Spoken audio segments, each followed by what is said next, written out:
हाथ जोड़ के मन लगाकर ध्यान से सुने। दो व्यक्ति थे गरीब, उनके पास खेती करने के लिए बैल खरीदने के भी पैसे नहीं थे। तो दोनों ने आपस में विचार विमर्श किया कि भाई एक बैल मैं ले आऊंगा और एक बैल तू ले आ। तो जब दो बैल हम पे है जाएंगे तो हम दोनों मिला के खेती है, तू अपनी कर ली और मैं अपनी कर लूंगा, क्योंकि दोनों बैलन थे, हमारा काम चल जाए। वो बोले ठीक है। अब दोनों व्यक्ति परवर सुर पहुंच गए और वहां से दो बैल उन्होंने खरीदे। दो बैल खरीदे, एक ने एक बैल खरीदा, दूसरे ने दूसरा बैल खरीदा, और दोनों अपने अपने बैलों को रस्सा पकड़ के चल दिए। तो जैसे ही उस मेले से आगे बढ़े तो वहां मेले में से एक बैल और उन दोनों बैलों के साथ हो लिया।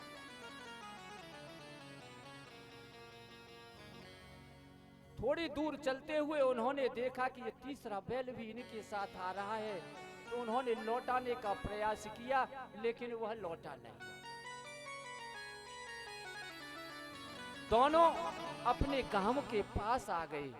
उन्होंने देखा कि तीसरा बैल भी साथ में है। विचार विमर्श किया। बड़े शुद्ध आत्मा थे, बड़े ही शुद्ध विचार के व्यक्ति थे, उनमें बड़ा ही प्रेम था।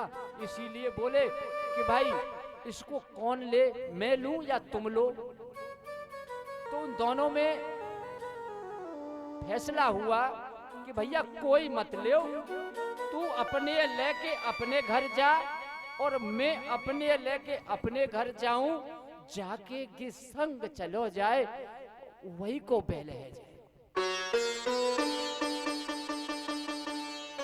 दोनों अपने अपने घर को चले। एक भैया के यहाँ वो चलोगो, एक बैल के साथ वो चलो।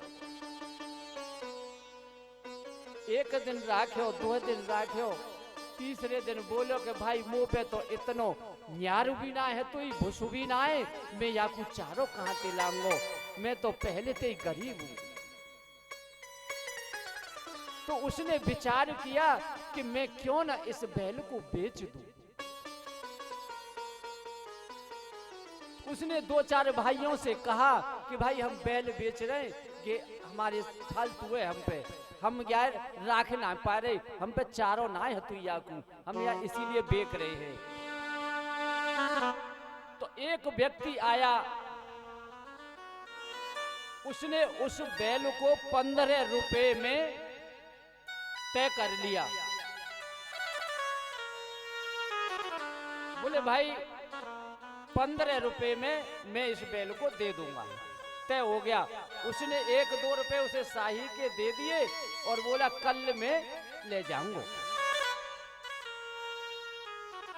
अब रात को जिसके पास 2 बैल थे वो व्यक्ति रात को सो गया तो उसको एक स्वप्न आता है। वह बैल उससे बात कर रहा है कि सुन भाई रे, तू मुझे 15 रुपए में मत बेचियो, नहीं तो तेरा सर्वनाश हो जाए। बोले तो भैया मैं कितने में बेचूं? क्या सुन, तू वो 11 रुपया में बेचियो। क्यों भैया? क्या सुन, तेरे 10 रुपया मुंह पे हैं। बैल कह रहा है वह व्यक्ति थे, तेरे 10 रुपया मुंह पे हैं, जो मैं कर्ज लेके तेरे 10 रुपया लेके मर गए। और ये जो खरीद में आए रोका है कि मेरे 10 रुपया लेके मर गए। तो वापे ते लेके मैं तोय दूंगो, मेरे वापे तेरे मुंह पे वापे ते लेके मैं निमित्त है कि मैं तोय दूंगो। और सुन, 1 रुपया जो तू लेगो, गु जो देगो, सुन गु 1 रुपया कि मुझे लेके जाएगो, नाम में बैठा रहेगो और मैं नाम में अपने प्राण छोड़ूंगो। तो गु जो मेरे जो प्राण छूटेंगे, वहां एक चमार जाति के जो कहार जो खींचते थे पहले, वो खाल खींचेगो। वाक्य 1 रुपया है मुंह पे, वो 1 रुपया की पूर्ति वो मेरी खाल काढ़ के करेगो। वाक्य 1 रुपया की पूर्ति वह खालते होगी। ये है हमारे कर्मों के फल। टिट फॉर टेट, जैसे को तैसा, जैसा करोगे वैसा ही भरोगे। 4 वेद 6 शास्त्र में बात लिखी है दोए, और दुख दिए दुख होत है और सुख दिए सुख होत।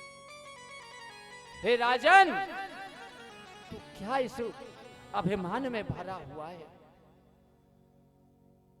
ये जो दिखाई दे रहा है, जिस अभिमान में भरा हुआ, ये सब मिथ्या है। अरे करना है एक सत्य है, तो एक मेरे प्रभु का भजन सत्य है। और सुन, जो जैसे लकड़ी में आग है, जैसे मेहंदी में रंगत है, जैसे हवा में जीवन है,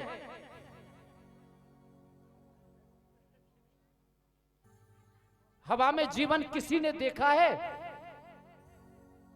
लेकिन हम सब हवा से जीवन प्राप्त करते हैं, क्योंकि श्वास हम हवा से लेते हैं। लकड़ी में आग किसी ने देखी है? आग कभी स्वयं जलते हुए देखा है? कभी हवा में आग को उड़ते हुए देखा है? कभी कभी नहीं देखा होगा। आग अपने आप स्वयं कभी नहीं जलती।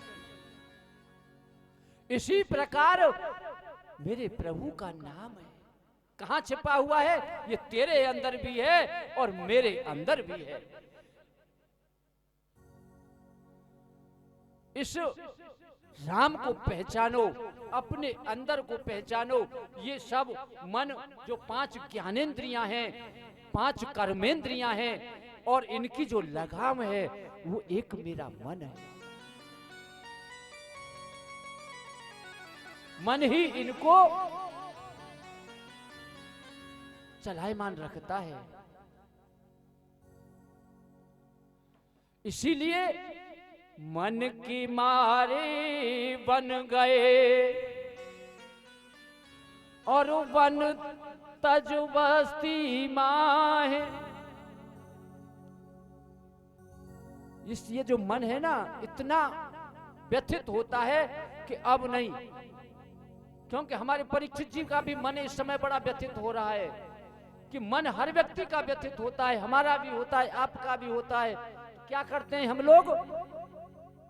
छोड़ छाड़ झंझटे, चलो भजन करेंगे। इस मन के चलते हुए जो चलायमान है, ये रुकने नहीं देता। कहता अब छोड़, बोलाए उम्र है गई, 50 साल है गई, बालक करवे खावे लाख है गई, चलो। बन को निकल गई, बन को निकल गए। बोलिए